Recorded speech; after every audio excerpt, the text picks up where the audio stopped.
Germany's Francesco Friedrich, 7th after the first heat. Yesterday's two-man race winner.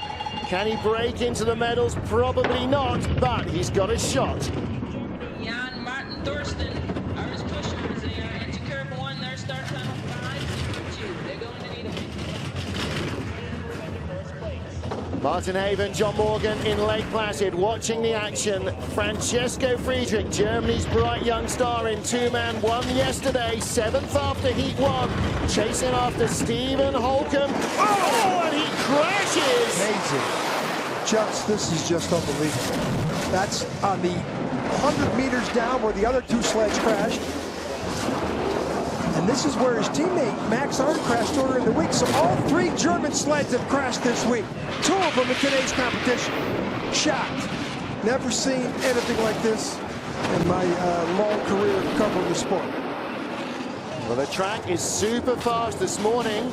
Talking to a couple of guys that took a track work early on, they were saying, whoa, they got on the track at the top, started walking down in their spikes. But look at where that sled went compared to the Brazil sled. That's because they crashed at a lower spot and they didn't have a hard hit like the Brazilians or the Koreans. And that means he will get World Cup points. He has finished the race. It wasn't anything other than ugly and painful, but it is a finish. He crosses the finish line. He will score. Great point. 7 seconds behind, but it's the World Cup points. Now it's about getting all four athletes up, but that was not a violent crash like the Brazilian or the Korean crash.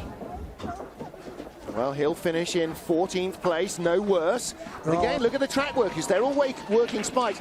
And my point this morning, this track is super fast today. It's not record speed fast, but it's slick. Crossover. This is where the Brazil and Korean sleds crashed. What happens here? He gets on too early? Wow. I haven't seen too many of those lines. Usually you roll into the curve or you come out too late. He looked like he was right in the middle of the curve. He had the same crash. He was just going quicker. It happened later up the turn rather than going into it. Yeah. He crashed in the curve 8. Yeah. 9, but I really didn't understand that line because the Korean and Brazil both made the mistake of hitting the take-on before they got in the curve. Look at those pictures. The track today is not the track they trained on. It is much harder, much faster, and that's the difference. Martin, I can't totally agree with you. I think it's the similar speeds that they had. I'm just a little perplexed. You know, they trained at this time. This is the time they were training from 2 o'clock to 4 o'clock all week.